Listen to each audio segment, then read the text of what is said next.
Well, folks, we had some big news out of Georgia yesterday, of course, and that is the fact that the grand juries, yes, you heard that correct, grand juries have been selected. So what's happening here is we've got two grand juries, not one like we all thought, but two grand juries of 26 people, which includes 23 jurors and 3 alternates for each of the 2 grand juries. And they will be making the determinations in the next month about whether or not indictments will be handed down against possibly Donald Trump and possibly some of the other potential co-conspirators, people like Rudy Giuliani, Sidney Powell, possibly even some of the fake electors.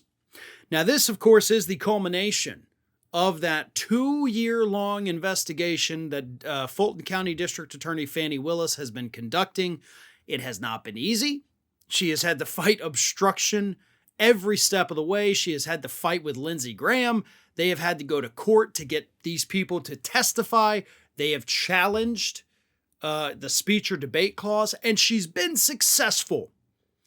Everything that Willis has done up to this point has been absolutely remarkable.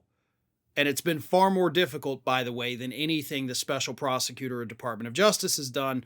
Not to, take anything away from what they're doing, just to let you know that you've got Fani Willis, who is doing this from a Republican-controlled state, a Republican court system, and still pulling out massive victories. I just wanted to lay that out so everybody understands how monumental what she has done truly is. So here's what happens now. She has effectively laid out a timeline saying that by September 1st, we're going to have indictments.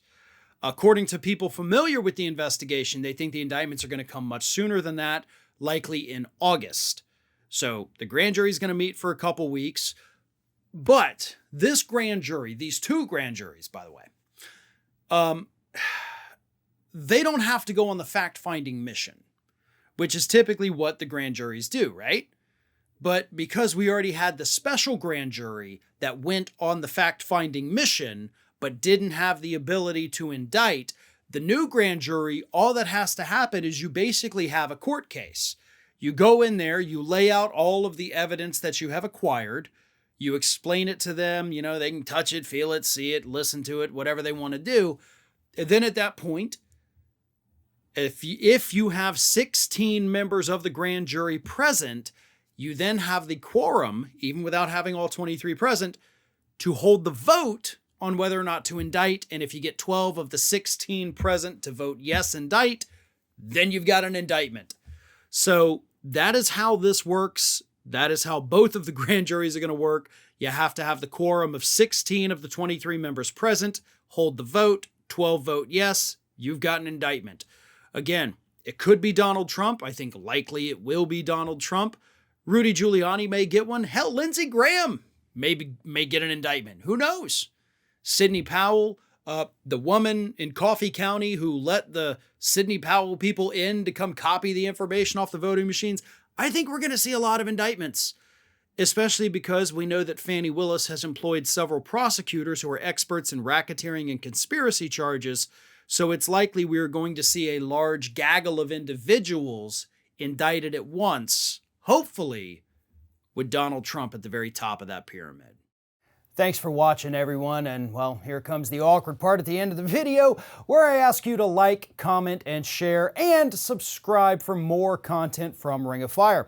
Also, you should consider becoming a member for some exclusive content and perks, including early access videos and exclusive videos. Check out the link in the description.